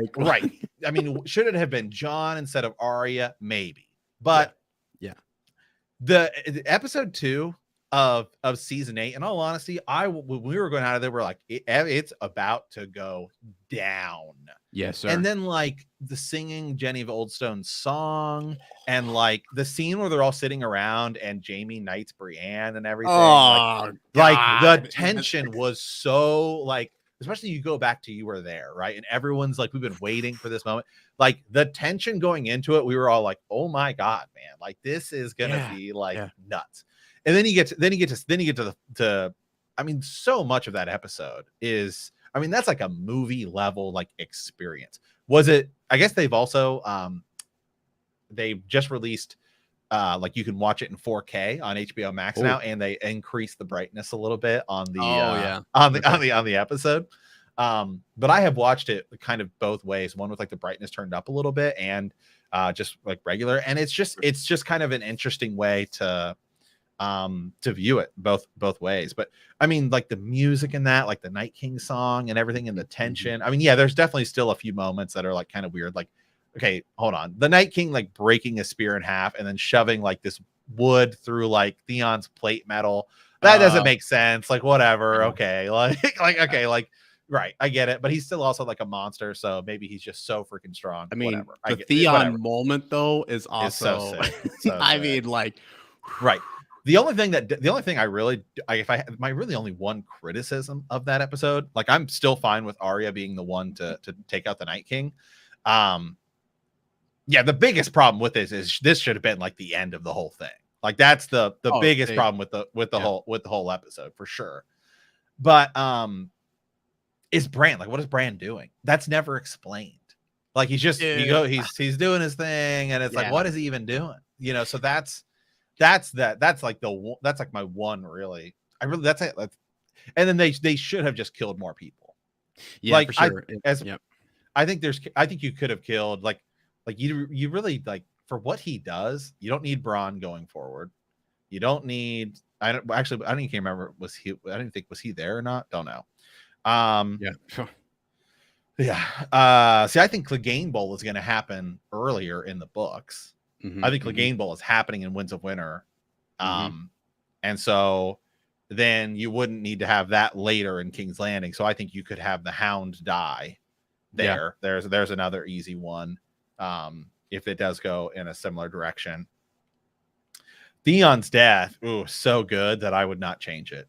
It's so good. And in fact, I've even thought, like, I think I'd almost make Theon's death point of view. I would almost make some of that battle, because you know how in the Battle of the Blackwater, when we were finishing a Clash with Kings, how it's going back and forth, but you get Sansa in the room with Cersei and everyone, and then you get like Davos from the ship side, and then Tyrion while he's down there in the mud with everybody. I would almost give, if it does go any way similar to that, like if Theon does die the same way, I would almost make Theon's point of view, give Theon a point of view chapter in there, where all the White Walkers are coming in and everything, and Bran talks to him, and then he goes up to take him out, and then like as he's like gets the hit and he falls to the ground, he like kind of rolls over and sees just like the Night King walking. But then maybe you have him see like Arya, I don't think it's going to be Arya, but if you were to do that in a book perspective, you see like Arya jump over, just like this black figure, like jump, like swooshed by me or something. And then it's like, what? Like, imagine reading that in a book. You would be like burning through the pages. Like, yeah, for sure. Because again, the intensity, they did a good job in the first 3, as you said, building the intensity and having those moments where like, what's happening. It felt like the heart was just beating and pounding, and you're moving us through really well. And I've always thought too, like it would be more of a pack situation, which is like Jon, Bran, Arya, maybe Sansa in some weird way, like working together here at Winterfell or something. But so there's a lot of different things. I think Aiden had a really good, just interesting, different ways to kind of consider it. But like, having the Night King, to kill him, you'd have to kill Bran, sort of like a Horcrux thing or whatever. Like there's a lot of things that I think George will do that's a little bit more mystical or magical. For sure. Because as somebody said, like he's AFK. I mean, Bran is just, we have no clue what he's doing. And he's like this all powerful, sort of like can see everything and is just like in a trance doing what? And we've heard of deleted scenes. I think a deleted scene was he was supposed to be up in Ravens, like viewing the battle. Like Like Oh, he okay. was, Yeah. but we never saw it. There was also like some deleted scene that was going to be like a huge pack of direwolves, like led by Nymeria, like roaring in to help take on the fight and stuff. We didn't see that. Right. I mean, Okay. the episode was also an hour and a half long, so like, Right. some stuff's gotta get cut, right? Right. You Yeah, know, yeah, like yeah. I can get that. I mean, that was like an hour and a half episode, and there were so many great like shots in there, like where John and Danny fly up on the dragons, and you get that moon shot. Oh, Like so there's, good. yeah, it was sick. It was a sick. Yeah. It was So a sick. it shows me though there's a lot of potential too. Like Matt's making these. You guys are making comments here, different things you would do. George is taking all that in. It's going to be 10 times better. There's totally there's more characters. There's a reason. There's build up. There's the point of view. There's all that different stuff. But it's going to be great. It's going to be a really really solid ending for the series. I can say that with confidence because there's a lot that I liked in season 8, but there's also a lot of stuff that was like, it just sort of falls apart after the Battle of Winterfell. It just sort of is not fun. So anyway, I just thought that was fun. Just stir the pot a little bit with the whole because we haven't done that in a long time, like Matt said. And it's interesting. Well, can we move on to something else here? Yeah, absolutely. Yeah. Okay, so you had something you pulled up you wanted to talk about. Oh yeah. Here, let me add that to the stream here. So I just had the dagger, right? So we looked at that. I was looking at this. This was an image released just a couple of days ago with the House the Dragon Twitter. And I don't know if I can zoom in here or not, but let me see if I can do this or not. I think that's as far as I can go in, buddy. But let me That's try. fine. No, it's fine. It's totally fine. Yeah. You see it? Okay. So if you look right in the center of the blade, and if you guys want to pull this up on Twitter for a more high definition thing, there are like, is this the same dagger? I guess is my question. Yes. Is this? Oh yeah, okay. That's the dagger. Yeah. Okay. So you look at the markings and the writing on the center of this, there's like extra runes. I went back and pulled up you know how like the one ring you put it in the fire and that's when you see the marking situation. So this dagger is like in the fire with some special hidden code. And when we talk about the like Arya kills the Night King with this dagger, right? Is that right? Yep. Yeah. So the runes. So Matt and I have recently been talking about the idea that Aegon the Conqueror, this could be his dagger. I mean, this could be, like exactly. That's where I'm going with it. That's where I want to go with it. Is what if like this idea that this prophecy gets passed down from like Aegon or whatever, and then so what if it's like this dagger specifically is the one that needs to be like used, and it has some hidden writing in there, whatever, that's sort of revealed, and people start to kind of understand. Because I forget how that came out, whether it was George or this idea that Aegon knew, or is going to pass on, that we're going to see Viserys pass on to Rhaenyra, the idea that we are preparing. That the realm needs to be united because we've had dreams and visions, and we sort of foresee this White Walker threat. Now, when that's coming or whatever is they don't know, but the realm needs to be ready for it. And so you have the Hightowers kind of come in here and mess everything up. And the realm is I mean, the Targaryens are the dragons are killed and the realm is weakened. It wouldn't surprise me at all if the Night King has some secret involvement in that or something. There's some other ploy going on here because they're it's fire. It's an ice and fire, a song of ice and fire. So that dagger, I don't know what it says. I'm not really sure because we talk a lot about, like, it's mentioned in the text that there are runes, that there's writings from the first men, and that there's like the Andals, when they come over, they see some of that stuff. And what does that mean? And this is taking, just because we had a comment here, this is what it's taking, like, again, it's kind of a blend of show and book. Because in the book, there is no Night King, obviously. But in the book, it might come down to just Jon takes on the Night King or takes on whoever. I do think we will get some sort of key figure. White Walker figure, whether they're ultimately controlled by Euron or like the Horn of Winter or whatever. I do believe we will get some sort of like leader of the White Walkers. So I do think we will get that. But this would be, say, taking this potential new idea, right? I guess that Aegon knew and passed it down and turning it into a showverse to sort of making it more sense. Well, because then, as we've seen sort of, if you're talking to George and your showrunners and you're saying, okay, our audience, we know for a fact, has seen the ending. They know where a lot of this goes to. to build up sort of that dramatic irony, which is the audience knows something that the characters don't know. There's this idea, this dagger is important. Well, we know that dagger is going to be used here later on. And then if it's lost over time, this is a big deal. Like, we could have been more prepared for this. You save the realm a lot of chaos, whatever. And you sort of see them lose the secret here, and have to regain it, whether it's in the Rhaegar readings, if it's at Summerhall, Egg, Woods Witch, whatever it might be, someone sort of coming back with other dragon dreams and bringing up this idea that we need to be prepared for a Song of Ice and Fire. We need to be ready for this great battle that's going to take place. And to have that dagger be something super important that has like a hidden message that the heir gets and is passed down is pretty cool, because also Blackfire is passed down too. You could have done it that way as well. Hidden messages in swords or in items or whatever, which is a neat way to do it. Very cool.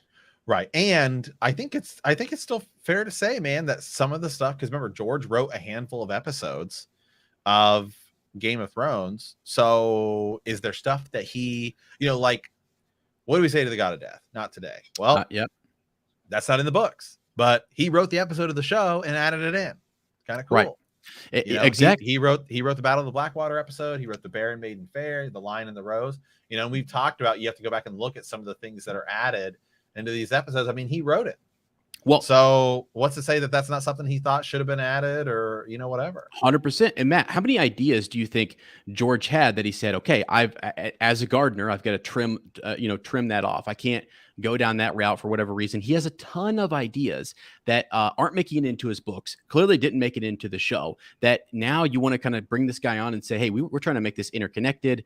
We bring him in to kind of talk about this stuff. And it's really cool. It's actually almost like even a Lord of the Rings sort of, he loves to sort of have these little nuggets that allude to things that he enjoyed in Lord of the Rings and Tolkien's work. So that would be one, clearly, that by fire, you can see a hidden message or whatever. Super freaking cool.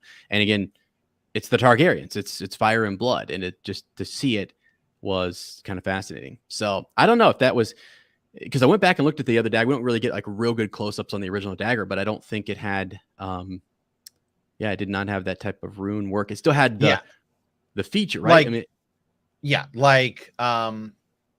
Sorry. I just go ahead. I don't. No. I was just saying that, shift gears here, but it's fine. We can shift gears because I just think that, again, it's a really cool piece. It's a really cool element in terms of using that dagger as something to connect us back to the series and make this whole arc with the Targaryens much more.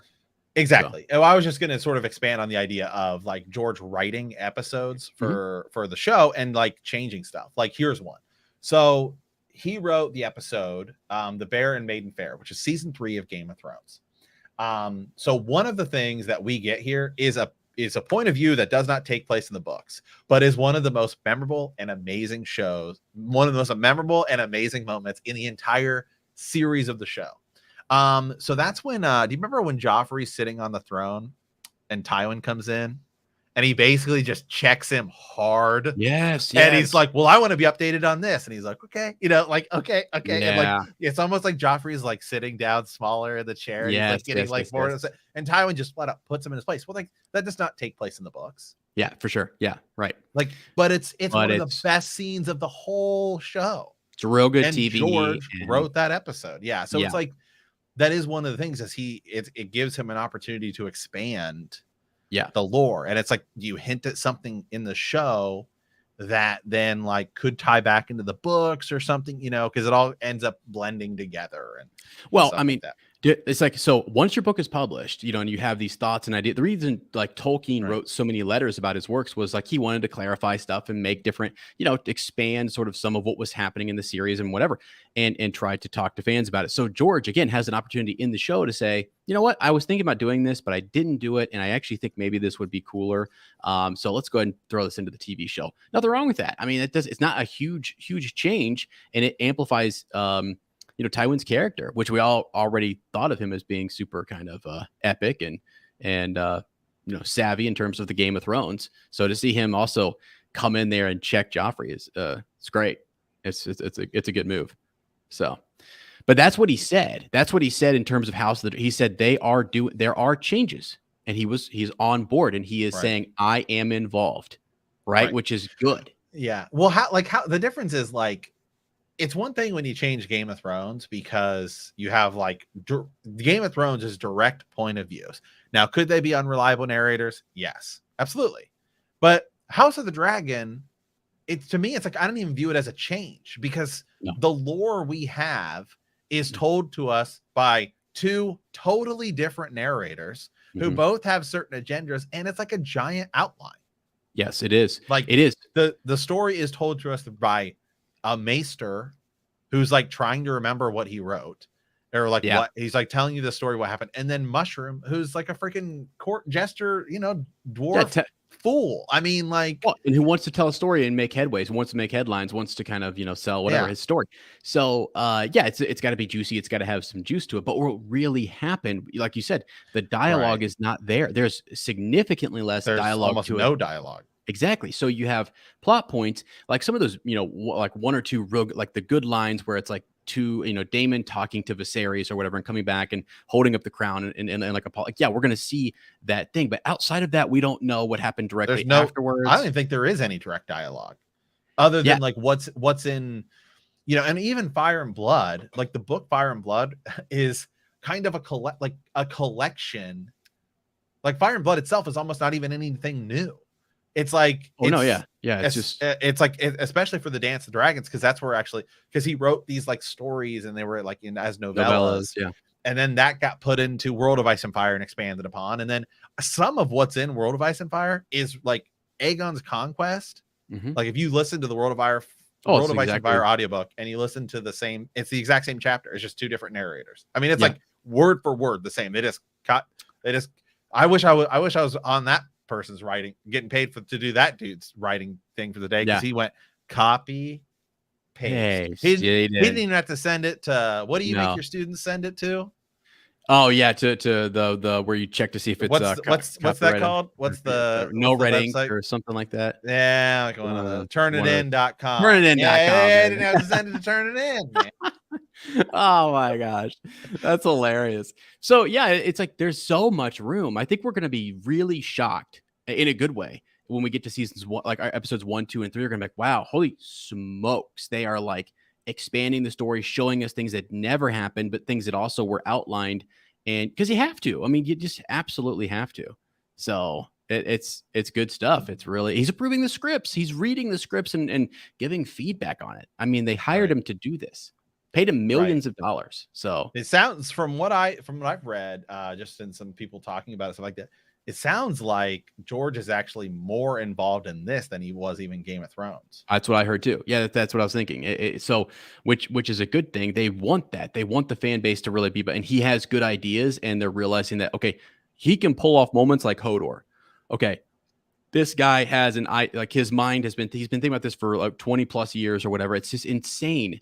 So he has ideas that haven't made it into the series. He can execute some of these things, pass them on to other writers, play with it, get in sort of a room and figure out cool moments. You want to build towards these moments that shock fans, that you get that shock value back, right? Where people are like Monday morning, like, did you see that episode, man? I didn't expect that to happen. And even as someone who's read Fire and Blood or read a World of Ice and Fire, I know for a fact we're going to have like jaw-dropping moments, because did in Game of Thrones. We already had the adaptation. We knew that Red Wedding was coming, and still just blow us away. And the advantage here is for the casual audience that knows nothing about what happened in Fire and Blood or any of this other stuff. Like, it's one thing when we even view this, because we know what happens and we know but we're the smaller portion of the audience, right? Yeah. I mean, really, I don't even know what the amount is, but I mean, let's just take Lord of the Rings, for example. Yeah. Mega movies. How many people, what percentage of the people do you think actually even knew what happened? I didn't even know what happened. And I kind of, Oh yeah, for sure. No, exactly. Do you think it's like, do you think it's 20%? So do you think do you think 80% do you think 80% of, so even more, you think maybe like 90% of the audience watching it are probably people who don't even touch the books, they just sit down and watch it? So I can tell you right now, for in terms of so I run a podcast called Up Talking Tolkien with my buddy Lane, shout out to him.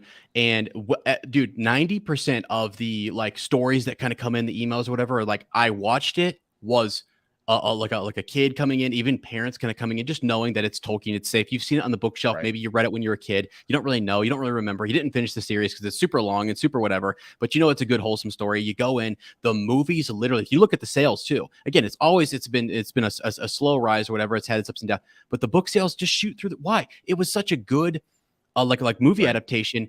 People were on a journey. They had no idea. Even when you watch the first one and you went to go read it, it's still such a complex read. It was so good for that. I feel like, and that's like, they're adapting an actual book, and you're going to have people, I think Aiden's comment was really good just because he said, we're going to see what actually happened. You're going to have people who come into this, have no idea. They're never going to read it. They're not going to read Fire and Blood. And people who are Fire and Blood. Yeah. Don't get me started. I think the book sucks. I'm sorry. Dry. It's not. Dry. It's just so freaking dry, dude. It's God. It's like freaking. So good eating turkey the day after, after Thanksgiving, and it's red wine. Yeah, it's been in the fridge for like a couple days, and it's like, oh man, this is real dry. No, the best is when Matt first described it. Doesn't suck. I mean, don't get me wrong. It's not. It's just like, It's just. I will always prefer the World of Ice and Fire book because I just think it's just told. It's just better. It's much more condensed and. But how about this? So you are but the content in it is sweet. Yeah. Oh, it's sick. It is sick. So, but like Matt is a Game of Thrones content creator, podcaster, etc. Like you're deep in. Right. And so if you feel that way about it, imagine, right? Exactly. Dude, like people are going to come in and be like, we have, again, 50 to 60 people in the chat who like, they've read it. They know they're locked in. And even some not of them only that, no. Here's the thing. Not only that, but I'm also a history major. That's what I got right. My bachelor's is in history. So like, I love reading history books, and that's how it's written. And I still don't like it. I still don't like it. Yeah. Exactly. I should love this book, but I'm just like, I just get bored so fast with it. I'm not, if you like it, that's I'm whatever, right? Because it's like the content in it is like, what the story is freaking sick because the Targaryens and everything, but it's like I feel like I just get more reading off the wiki than I do listening to the book. Yeah, and you're looking for those big plot points or whatever too. And so like when I'm listening to it as well, it's like, I'm just looking for like my mind actually has to fill in all the gaps and imagine sort of what is actually happening like in between these timeline jumps and what's really going on, because I don't think it's I also don't think it's conveyed. I think it is conveyed better. So like in World of Ice and Fire, it says it's more of like here's like a timeline, right? And it's like you're in this king and this is everything that happens, and then you're in this king and this is everything that happens. Yeah. Whereas in Fire and Blood, it like I sometimes feel like it jumps around too much, and I found it difficult to follow. Right. And again, you have some people who really did like the sales are going up for people love it. It's a totally different read though. I think I agree with you though that a majority of people are not just your show watchers. Just your show watchers are not going to go check this out, and they're not. I can say that 60% of the emails we got during season 8 and even leading up to it, like on the podcast, are people who only watched the show but were trying to get into the books. Absolutely, 100%. Yep. Right. Yep. And so in this case, I'm gonna say I don't know. I feel like it's almost like a protector against House of the Dragon because. Right. I mean, how like it's all a theoretical outline of things that happened. So it's like other than like, the ending of it and some of the key moments that happen, you can do whatever you want with it. And in theory, it could be canon because George is writing it. Absolutely. So, okay, the key thing I know for a fact, when I go watch something like The Expanse or whatever else, I go find content creators who know both the show and the book, and I want them to tell me what are the differences, what are they like, what are they not like, and I kind of look into it, and that's it, and I kind of move off of it. But I think, again, people in this chat who really love it like us and who are like, down to read it and nerd out and get into the differences or whatever, they're going to be in here checking this out and talking and voicing their opinions about it because they're that really that higher level tier. You've got that like show watcher, and then you step up a notch, people here who are kind of reading everything, and then you've got people who want to go make content, etc. That sort of tiered fan or whatever. But man, it's just it's gonna give people a good ride. I feel like everyone involved, just your basic show or your book readers, your content creators, and then basic show watchers. So yeah. Down. It's gonna be sweet. Okay, as we're closing up shop here, predictions for episode 1. Oh my gosh. So, wow. For sure. Wow. For sure we are going to get a Great council, council, a the great council. great council. And I think there might even be like you could launch right into it. I have no idea, but you could launch right into it and possibly have a lot of energy from different factions moving forward. A lot of real energy and establish a high king who is an old king and who's a Targaryen here to hear this council and people making their cases. That's a lot of buzz. That's a lot of energy. And the fact that they showed us old King Jaehaerys, I feel like you might open with that. That's the whole Right. everything moving forward is centered upon Viserys was chosen over Rhaenys. And then even when they put like Laenor forward and stuff like that, he's chosen over them. And it was because he was a male, flat out. I mean, actually, the old king's wife leaves him for that. I mean, for a while they separate. So that is everything moving forward with the blacks and the greens. 100%. You know, Allison says, "No, I have a son." And Viserys' son should sit in the throne. Do So, you think we will see? Because if if this do if we're getting old King Jaehaerys, do you think we get old King Jaehaerys' death and possibly an involvement from House Hightower? oh boy, Because I feel like you could really set up the idea, because we know there's a lot of images of young Rhaenyra and young Alice and his friends. mhm, And mhm. so maybe if you have something where Viserys is telling Rhaenyra, like, "Hey, I'm going to change it because I want you to be my heir." Because I think Uh-huh. it's gonna be him. If this is like sort of going to be his coronation, Yeah. but then you could really end that thing where it's like, here you have Alicent, and like maybe that we see them as friends, and then it's going to be something where it's like, oh, she's going to forge her own path, whereas Rhaenyra feels like she's like, at least in this just episode 1, like, I'm going to get like what's mine, but Alicent's like, well, I'm just going to have to go about it my own way. Yeah. I really do like that. I like the idea too that you're gonna have the high towers, however they execute this, the high towers involvement, we're going to be privy to some sort of thing that they do that is devious, whether that's with the old king. And I think we'll see that. I think we'll see something that hints at it, or we're directly going to see a poison, something. The old king is gone.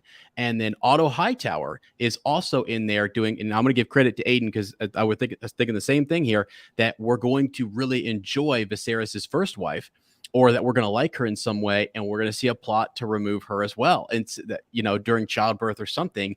And that opens the door for the high towers. I just feel Yeah. like, because I've been reading too that we're going to see early on a more clear good guy, bad guy. The Lannister season 1, bad guys, right? Bad. We don't like them.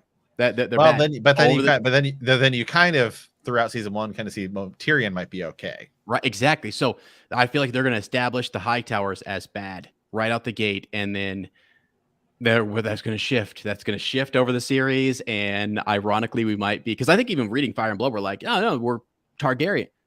Something is going to happen along the way that's going to make us go like, okay, like the high towers Right. did some bad stuff in the beginning, but they're redeeming themselves or like later on. I don't know. That's Could be. I would be good. That to me is what this show really should do, is they should, because technically, I mean, yeah, Alicent Hightower, like, we view as sort of bad or whatever, but even though, because she's not a Targaryen, well, Catelyn Tully isn't a Stark, you know what I right. mean? Yeah, Like, exactly. right, but yeah, if you want to go down that route, but she does have a child that is a Targaryen child, Yeah. so Yeah. I Well, mean, the other thing here is the consequences for the high towers could be long. Like this could be a long lasting issue where they go back to the high tower. And we right, think in the Song of Ice and Fire, they're going to be a big player. Something big is coming down right. the line. And So, what's to say actually that, we sort of view them as bad just because we think, yeah, we were with the blacks or whatever. right. But I mean, what's to say that Rhaenyra and Daemon aren't the crazy ones? Oh, It's I the know. way, because the story we've been given is told to us from a certain point of view. Yeah. Yep. And so I really hope that the show does really make everyone pick, because that was like the best part of Game of Thrones, Oh, yeah. was everyone picked like a team. Yeah. And if Yeah. you really like, even like, other shows that have done that, I mean, like, I'll use an example like Twilight. Remember, everyone's like, I'm Team Oh, Edward, yeah. Oh, whatever. yeah. But it was like a Got to. thing, and everyone's into it. But I mean, you can really pick like, if you really like design and make it like that way. Well, Sweet. For just to kind of highlight that point. So when Aegon, right, when you have the Targaryens, legitimate Targaryens born by Alicent, who have a they're claim, legit. they're legit. They are legit. And then you have Rhaenyra over here doing some stuff with like, I mean, actually almost betraying like House Valerion in terms of who she's sleeping with and who the children that she's having and stuff like that. You could get some crazy power hungry Targaryens and have these more kind of like Hightower just wants a seat at the table. They just want to be involved, Right. Grandfather to sort of the king or whatever, mother to the king. And again, you're trying to follow what was the precedent that's set in 101. They seem just by law that sort of seems like that's, they're kind of in the right a little bit. So I really think there's a lot of room to, as Matt said, pick a team, pick your side, root for them. And as you know, people will not have read a lot of this, and that will be all over the internet picking sort of their sides, whether you're a green or a black, etc. So I am actually ready to be swayed one way or the other, and haven't decided yet. Yeah, I'm with you. I again, predictions. I think we're gonna. This episode should end with Jaehaerys getting crowned king, or not Jaehaerys, Viserys, yeah.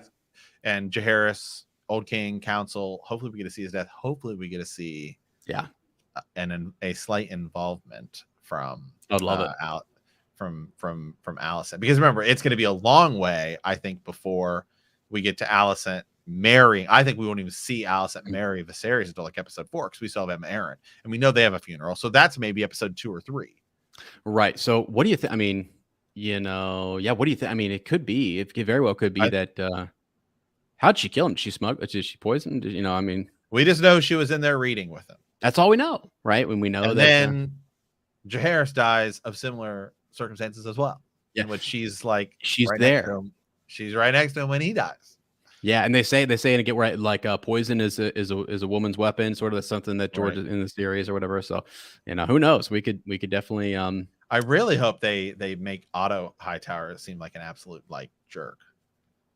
Yeah, like actually, evil, because it's like why is your young daughter, Right. It's almost like she's getting pulled in, family ties and stuff like that. Like she's getting made to do things that maybe she doesn't want to do, and we start to feel kind of some sympathy for her, etc. You know what I mean? Like oh, she did that, but still, we need to see her. We need that, or like we need to see a real reason for her to become, because in theory she should almost not have any path to the throne. Yeah, for sure. Yeah, so they're totally plotting to get in, thick as thieves here. He's wanting his daughter to be flaunted in front of King Viserys. I mean, flat out, they get married. Like, that happened. Like Emma Aaron is, I don't know if she dies, but like it's like Aiden said in the chat, we will see what happens, not what people told us, happened, which is going to be the interesting element. Like we think we know some of these things, but they're going to show us. We, the audience, are going to get to see it, and it's going to be great. It's going to be really cool to see those moments with Alicent Hightower and Otto Hightower plotting to get their, to get their seat at the table, to get royal, connections. So yeah. Sick, awesome. All right, guys. Well, hey, thanks everybody who was hanging out here on YouTube. This was a ton of fun. Might do another live stream or something later in the week. Don't know. Yeah. We will definitely be back next Sunday for episode 1. We're doing a live watch party here on YouTube. Then of course it'll get clipped up into podcasts as well for those of you guys listening over there. So come join us 5:30 Pacific time, 8:30 Eastern time. Yep. I'm sure there's other time zones out there as well that you guys are from. I know we have listeners from all over the world, which is crazy. Yep. But whatever time that correlates with you, we'll be on here hanging out. We'll watch the episode live. Obviously, we can't show it on screen because that would get flagged within like a second. Yeah.